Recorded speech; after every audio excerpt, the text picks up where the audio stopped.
ये भागवत बड़े से बड़े पापियों को तार देती है। नारद जी ने कहा महाराज कह ही रहे हो कि किसी को तारा भी है, तो एक पंडित जी की कथा सुना दिया। आत्मदेव पुरे तस्मिन सर्ववेद विशारदः। तुंगभद्रा नदी के तट पे एक पंडित जी रहते थे जिनका नाम था आत्मदेव। बड़े वेदज्ञ ब्राह्मण थे, बड़े पढ़े लिखे थे, लेकिन पंडित जी की जो पत्नी थी उनका नाम था धुंधुली। क्या नाम था? धुंधुली। अच्छा संयोग देखिए, पंडित जी जितने धर्मात्मा थे, पंडित जी की पत्नी उतना ही उल्टा चलती थी महाराज।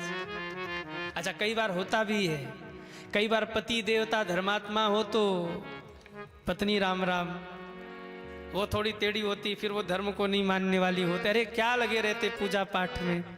और कई बार माताएं धर्मात्मा हो तो कई बार पति लोग पैर खींचने वाले, अरे क्या लगी रहती है रोज व्रत, रोज पूजा, रोज अनुष्ठान, तुझे कोई काम ही नहीं है।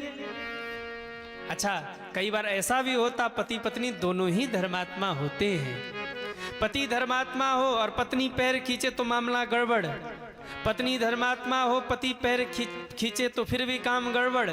पर जिस परिवार में पति और पत्नी दोनों ही धर्मात्मा हो, उस परिवार के ऊपर मेरे ठाकुर जी की कृपा बरस जाती है। पंडित जी तो बड़े धर्मात्मा थे, पर धुंधुली कैसी थी? भागवत जी में कहा बड़ी कलह प्रिय थी, कलह प्रिया, दिन रात कलह करती रहती थी। अच्छा कार्य करने की बात आवे ना तो हाथ पैर में दर्द होने लगता था, महाराज हमसे काम नहीं हो रहा, हाथ पैर दुख रहे हैं। और झगड़ा करना हो तो तुरंत हाथ पैर ठीक हो जाते थे, झगड़ने के लिए खड़ी हो जाती थी। कलह प्रिया, प्रपंचरता, प्रपंच में रत रहती थी। पूरे गांव में मोहल्ले में कहाँ कौन सी घटना घट रही है सब इसको पता होता था।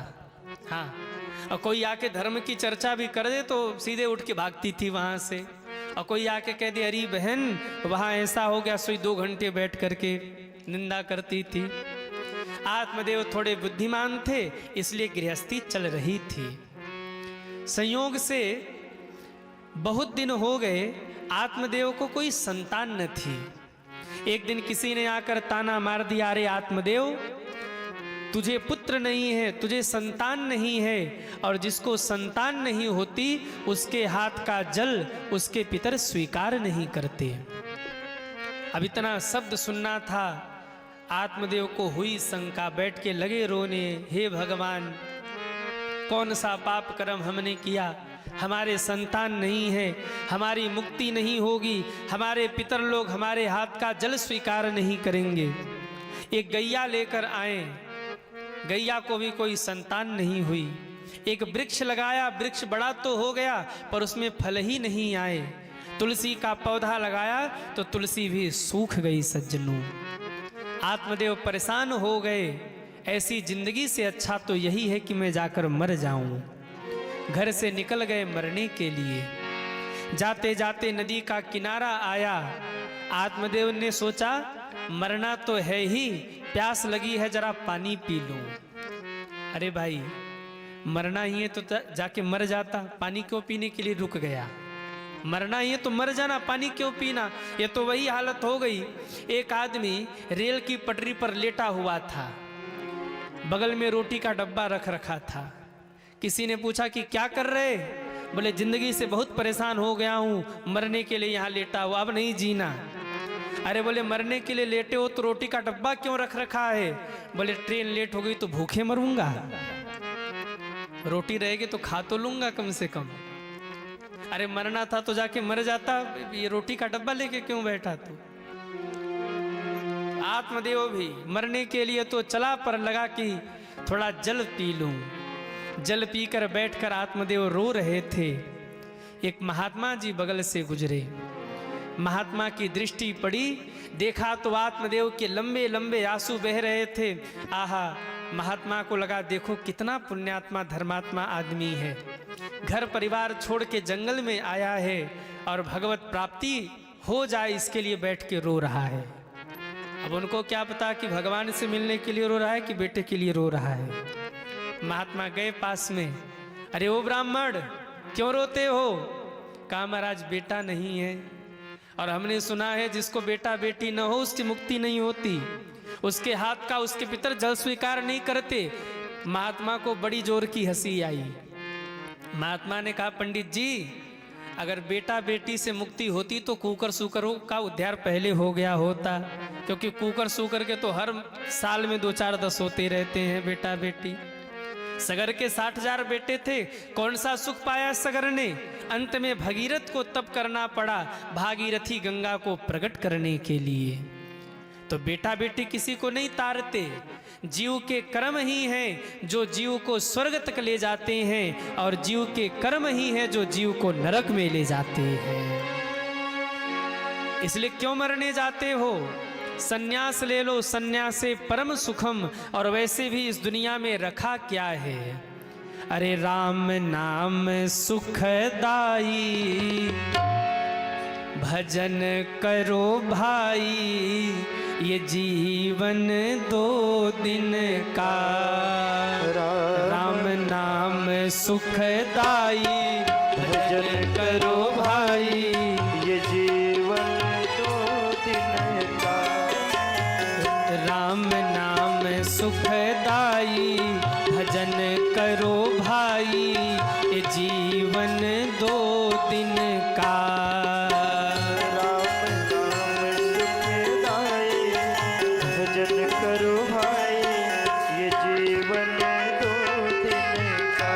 जरा उठाइए दोनों हाथों को, हरि बोल।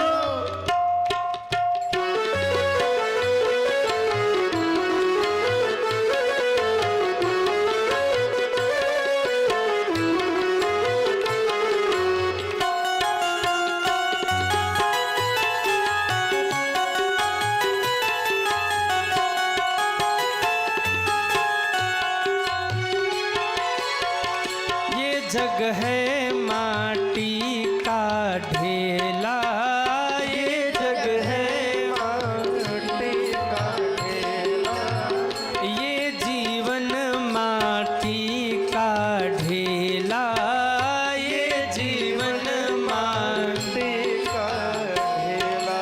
पानी पड़े गल जाई, पानी पड़े गली जाई, भजन करो भाई, ये जीवन 2 दिन का।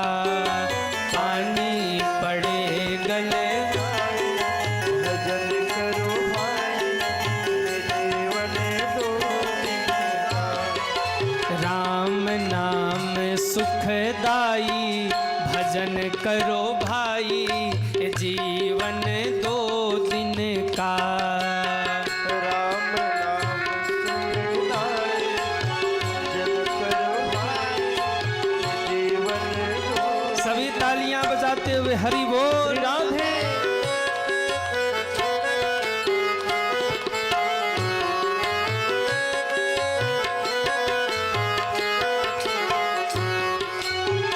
ये जीवन काटे की झाड़ी, ये जीवन काटे की झाड़ी, ये जग है आग लगे जरी जाई, आग लगे जरी जाई, भजन करो भाई, ये जीवन 2 दिन का। आग लगे जरी जाई, भजन करो भाई, जय हो।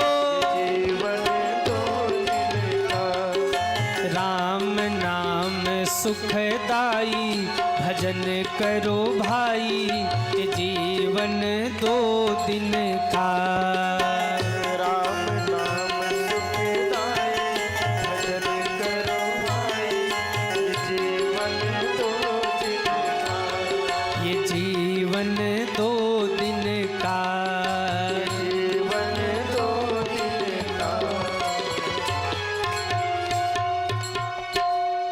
अरे राम नाम सुखदाई, भजन करो भाई, ये जीवन 2 दिन का। अरे आप लोग भी तो गाओ। ये जीवन कितने दिन का है? अरे बोलो ना, 2 दिन का।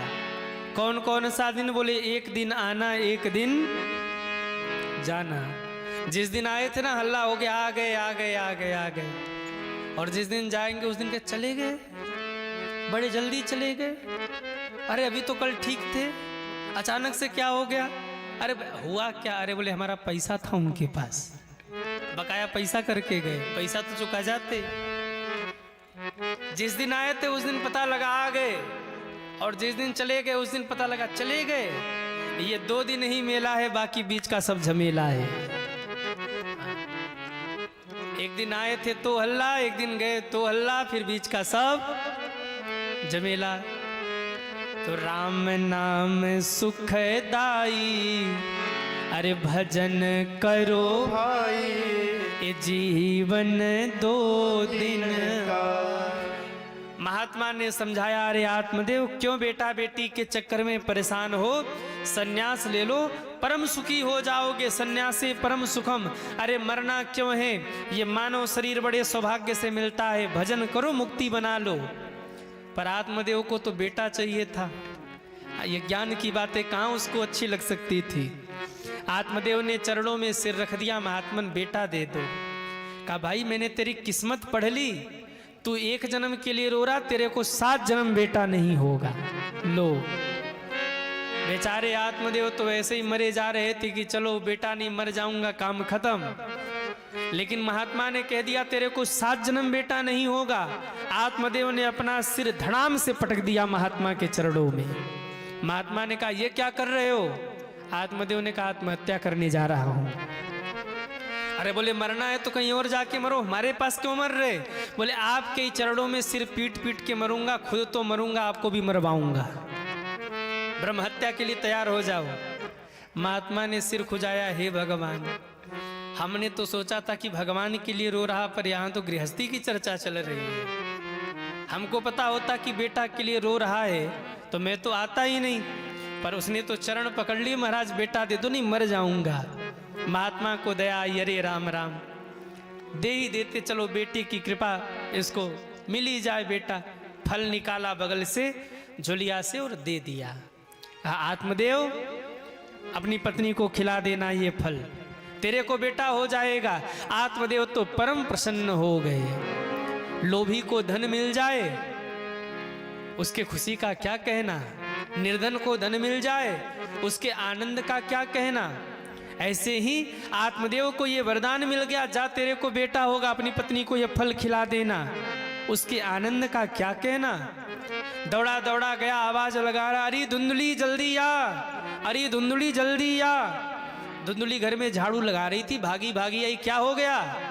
कहा तेरे लिए फल लाया हूं, फल खा ले। धुंधली ने कहा चिल्ला तो ऐसे रहते जैसे 9 लाख का हार लेके आए हो। हाँ? ऐसे चिल्लाते एक फल के लिए? अरे लाना ही था तो 2-4 किलो लेके आते। आत्मदेव ने कहा देवी ठेले से उठा के नहीं लाया हूं। तो महात्मा ने आशीर्वाद दिया है, खा ले तेरे को बेटा हो जाएगा।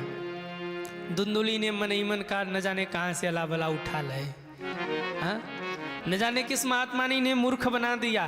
फल खाने से बेटा होगा, कह दिया महाराज रख दो, बाद में खा लेंगे। काम करने चली गई, काम धाम निपटा करके आई, फल लेकर बैठी और धुंधली सोच रही, फल खाऊं कि ना खाऊं, फल खाऊं कि ना खाऊं। क्या सोच रही? फल खाऊं कि ना खाऊं। इतने में आ गई इसकी पड़ोसन। उसने कहा बहन क्या सोच रही? बोले न जाने कहां से फल ले आए और कहते हैं फल खा लो बेटा हो जाएगा। फल खाने से भी बेटा होता है क्या? अब मैं सोच रही हूं फल खाऊं कि ना खाऊं। उसकी पड़ोसन ने कहा री बहन अगर ऐसी बात है कि फल खाने से तेरे को बेटा होगा तो खा ले फल, तेरे को बेटा हो जाएगा। धुंधली ने कहा फल तो खा लूं, पर हमने सुना है आजकल भूकंप बहुत आ रहा है। उसकी पड़ोसन ने कहा कि भूकंप से क्या लेना देना? बोले हमने सुना है कि गर्भवती स्त्री चल फिर नहीं पाती, जिसको बालक होने वाला हो वो स्त्री ज्यादा चल फिर नहीं पाती, और भूकंप आ गया तो सब तो भग जाएंगे, हम ही दब के मर जाएंगे घर में। अरे बावरी इतना नहीं सोचते, फल खा ले। धुंधली ने कहा फल खा लूं पर घर में डाका पड़ गया तो घर वाले भग जाएंगे, हम ही मारे जाएंगे, डाकू चोर डाकू हम ही को मार डालेंगे, हम तो फल नहीं खाएंगे। उसने फिर कहा अरे कहाँ चोर डाकू आ रहे, कहाँ तेरे घर में चोर डाकू डाका डाल रहे और कहाँ भूकंप आ रहा, खा ले फल।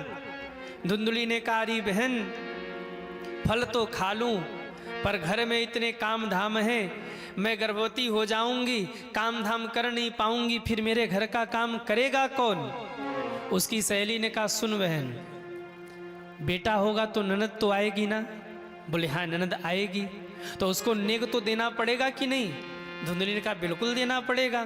बोले तो एक काम कर, ननद को 6 महीने पहले बुला ले, घर का सारा काम काज करा ले, और जाते जाते जब बेटा हो जाए तो स्वस्थ हो जाए तो जाते जाते जो नेक बन पड़े दे देना ननद को। धुंधली ने कहा री बहन तेरी ननद जैसी हमारी ननद नहीं है। कैसी है? बोले मैं तो चारपाई पे पड़ी होंगी और हमारी ननद 1 ही महीने में हमारा पूरा घर साफ कर जाएगी, इसलिए कुछ भी हो जाए ननद को तो ना बुलाऊं, बेटा हो न हो। उसकी सखी परेशान हो गई, उठ के चली गई। धुंधली तेरे मन में आए जो सो तू कर, मैं चल रही। अच्छा धुंधली की सहेली चली गई, इतने में उसकी बहन आ गई। धुंधली की बहन पूछा रही बहन बड़ी चिंता में लगती, क्या कारण है? कहा ये देखो फल लेके आए, कहते फल खा लो बेटा हो जाएगा। क्या फल खाने से भी बेटा हो सकता है? अब इसकी बहन को मची जलन। उसने सोचा अगर इसको बेटा हो गया ना तो अपना सारा धन अपने बेटे को दे देगी, और कोई नहीं रहा तो मेरे एक बेटे को ये गोद लेगी और सारा धन हमारे बच्चे का हो जाएगा। उसने लगाया दिमाग और कारी धुंधली काहे को महात्मा के चक्कर में फंस रही। हाँ ये फल वल खाने से बेटा नहीं होता, और हाँ सुन अगर तुझे भरोसा नहीं होता ना तो तू फल मत खा, ये फल खिला दे गैया मैया को। धुंधली ने कहा हमारे पति देव पूछे तो? बोले तू पेट में तकिया बांध लेना और कह देना मैं गर्भवती हो गई, मेरे को बेटा होने वाला है, मैं अपना बेटा लाके तुझे दे दूंगी और हल्ला मचा दूंगी कि आत्मदेव को बेटा हो गया। वो जैसे मुंबईया फिल्म में हेरा फेरी होती है ना, आत्मदेव के घर में वही हेरा फेरी हो गई। फल ले जाके खिला दिया गैया मैया को, धुंधली ने पेट में बांध लिया तकिया और कह दिया महाराज मैं गर्भवती हो गई। आत्मदेव को भी भरोसा हो गया कि हमारी पत्नी ने फल खा लिया है। एक दिन हुआ उसको बहन को बेटा, रातों रात लाकर उसने धुंधली को दिया है और हल्ला मचा दिया आत्मदेव को बेटा हो गया, आत्मदेव को बेटा हो गया। आत्मदेव तो खुशी में नाच उठे। वाह, जो घर आज तक सुना सुना था आज उस घर में किलकारियां गूंज उठी हैं। दौड़े आत्मदेव, जाकर बच्चे को गोद में उठाया, मुख चूमा है, हृदय से लगाया है और बोले सुनो मेरा नाम है आत्मदेव, मेरे बेटे का नाम होगा परमात्मा देव। क्या नाम होगा? परमात्मा देव। लेकिन चारपाई पे पड़ी पड़ी धुंधली चलाई, अच्छा 9 महीने पेट में रखा मैंने और नाम रखने तुम चले आए, बड़े आए परमात्मा देव नाम रखने, हम नाम रखेंगे। आत्मदेव ने कहा तू ही रख ले, क्या नाम रखेगी? धुंधली ने कहा मेरा नाम है धुंधली और मेरे बेटे का नाम होगा धुंधकारी। क्या नाम रखा? आहा, धुंधकारी। जैसी माँ वैसा बेटा। धुंधकारी नाम पड़ा है। गोद में लेकर खड़े ही थे, इतने में कोई दौड़ा दौड़ा आया, रे आत्मदेव तेरे तो भाग्य खुल गए। क्या हुआ? कहा तो एक बेटा नहीं था, भगवान ने दिए तो 2-2 बेटे एक साथ में तुझे दिए हैं। कहा 2 बेटे? कहा आत्मदेव, गौशाले में जाकर के देखो, गौ माता ने बछड़े को जन्म नहीं दिया है, आज गौ माता ने एक सुंदर से बालक को जन्म दिया है। वो जो फल खिलाया था उसका जो प्रसाद प्रकट हुआ, दौड़कर जाकर देखा तो पूरा शरीर मनुष्य का था, केवल कान गाय के थे, इसलिए उस बालक का नाम ही रख दिया गोकर्ण। बोलिए गोकर्ण जी महाराज की जय हो। अब तो दो दो बच्चे हो गए घर में, गोकर्ण और धुंधकारी। समय के साथ जब बच्चे बड़े हुए तो एक दिन महात्मा आ गए। हरि भजले हरि भजले हरि भजने का मौका है। हरि भजले हरि भजले हरि भजने का मौका है। हरि भजले हरि भजले हरि भजने का मौका है। हरि भजले हरि भजले हरि भजने का मौका है। हरि भजने का मौका है। हरि भजने का मौका है। हरि भजने का मौका है। हरि भजने का मौका है। हरि भजने का मौका है। आत्मदेव के घर के बाहर आकर महात्मा बोले, हरि भजले हरि भजले हरि भजने का। मौका है। आत्मदेव ने बाहर निकल करके देखा तो वही महात्मा खड़े थे जिसने फल दिया था। आहा, दौड़कर आत्मदेव ने प्रणाम किया, महात्मन प्रणाम। महात्मा मुस्कुराए, बेटा किधर है? बुलाया है, बेटा धुंधकारी इधर आओ इधर आओ इधर आओ। महात्मा के चरणों में प्रणाम करो। प्रणाम करवाया है। महात्माओं ने सिर घुमा लिया, आत्मदेव ये बेटा नहीं, ये जो मैंने प्रसाद दिया था उसका परिणाम ये नहीं है, वो बेटा तो कोई और है। गोकर्ण को बुलाया, बेटा इधर आओ। गोकर्ण जी आए हैं। महात्माओं ने दौड़कर हृदय से लगाया है, हाँ असली बेटा तो ये है। पहचान गए महात्मा। लेकिन मन ही मन महात्माओं ने सोचा अगर इसको कुछ कहूंगा तो फिर बुरा लगेगा, फिर मरने चला जाएगा। इसलिए अच्छा फंसा गृहस्थी में महात्माओं ने कहा, आत्मदेव सुनो ना। आत्मदेव ने कहा, महात्मन, कहा दो बेटे हैं, एक बेटे को हमें दे दो। कौन से बेटे को ले जाओगे? कहा ये गोकर्ण को हमें दे दो। और मन ही मन सोचा कचड़े के बीच में हीरे का क्या काम। हाँ, निकाला है गोकर्ण को, हाथ पकड़ लिया, लेकर चले गए काशी। पढ़ लिख कर गोकर्ण जी विद्वान बन गए और गांव में रह करके धुंधकारी महाधूर्त बन गया। सनत कुमार कहते हैं गोकर्ण पंडितो ज्ञानी। सनत कुमार कहते, नारद जी सुनिए स्थिति क्या हो गई। बोले गोकर्ण पंडितो ज्ञानी धुंधकारी महाखलह। धुंधकारी धुंधकारी बहुत बड़ा पापी हो गया। कभी किसी के बच्चे को उठा करके कुएं में डाल देता, कभी किसी के घर में आग लगा देता, कभी कहीं लड़ झगड़ के आ जाता।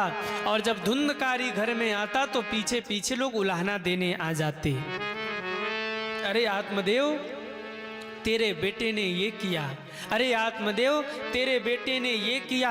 आत्मदेव एक दिन बैठ करके रो रहे थे, ऐसा बेटा हुआ, इससे अच्छा तो यही था कि बेटा नहीं होता तो ही बढ़िया था। गोकर्ण जी घूमते घूमते आ गए। कहा पिताजी क्यों रो रहे हो? कहा बेटा तेरे भैया ने नाक में दम कर दिया है, रोज उलाहना रोज उलाहना, अब तो लगता है कि जाकर के मर जाऊं।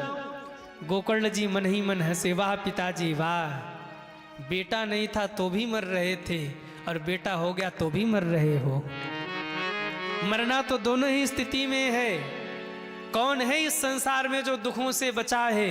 हाँ, जो चीज हमारे पास नहीं होती हम सोचते वो चीज मिल जाए तो हम सुखी हो जाएंगे, उसको मिलते ही वो दुखदाई हो जाता है, फिर दूसरी चीज चाहिए।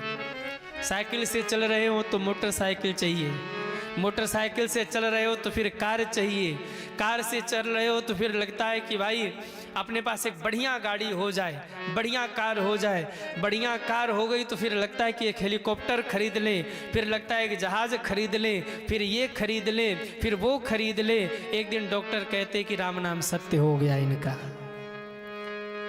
खरीदते खरीदते जिंदगी बीत गई, पर जो राम नाम जुटाना था, जो कृष्ण नाम कमाना था, न पाए और बहुत कुछ कमा लिया।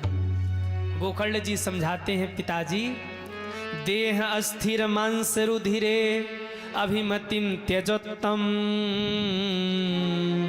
अभिमतिम त्यजत्वम। पिताजी ये शरीर क्या है? बोले 3 चीजों से मिलकर के ये शरीर बना है। क्या? हड्डी, मांस और रक्त। स्वामी राम सुखदास जी की भाषा में मैं कहूं तो ये शरीर क्या है? बोले ये मानव शरीर गंदगी पैदा करने की एक फैक्ट्री है।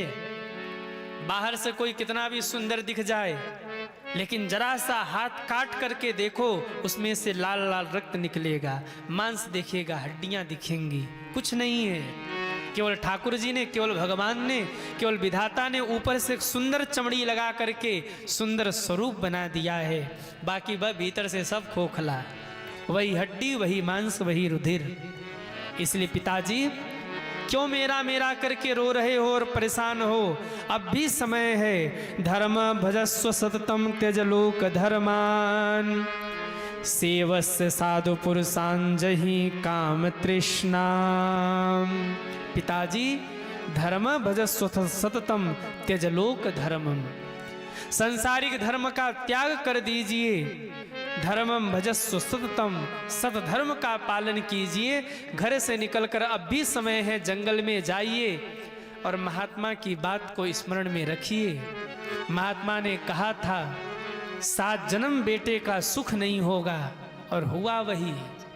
2 बेटे हुए, एक मैं, एक धुंधकारी।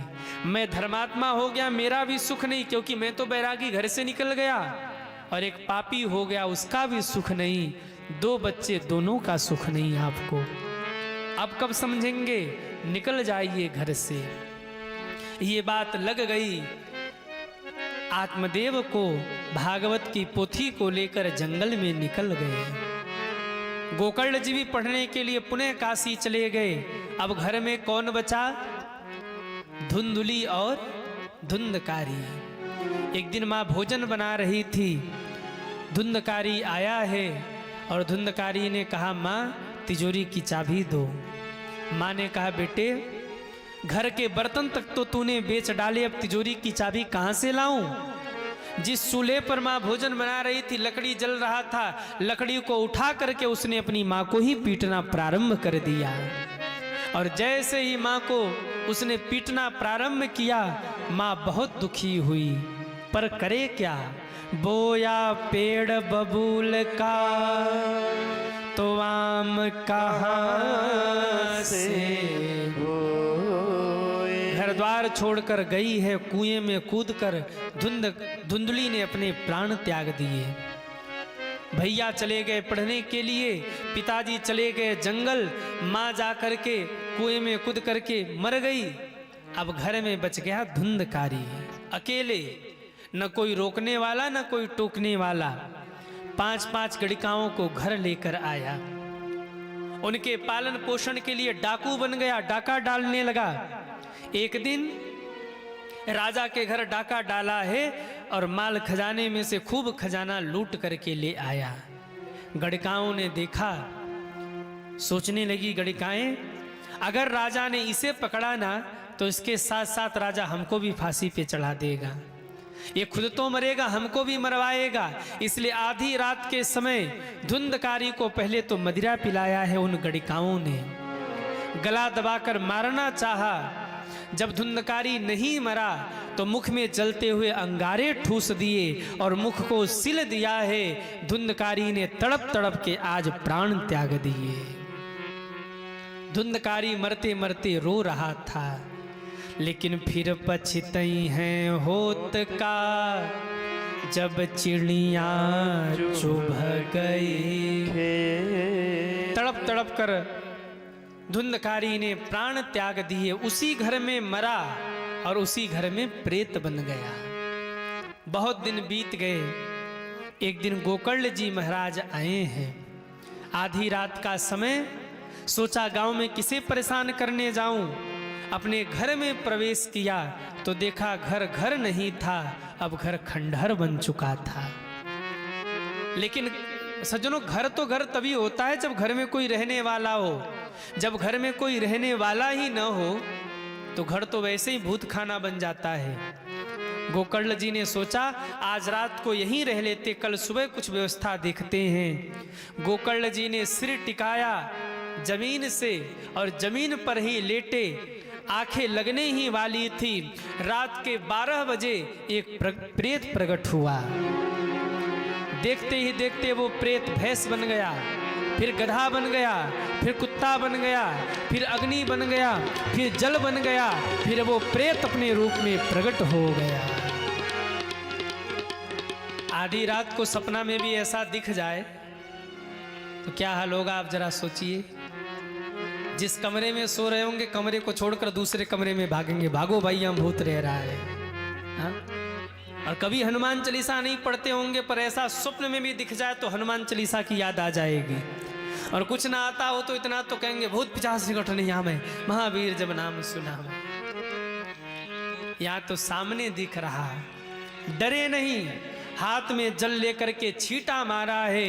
और जैसे ही हाथ में जल लेकर छींटा मारा, वो प्रेत बोला अहम भ्राता त्वदीयोस्मि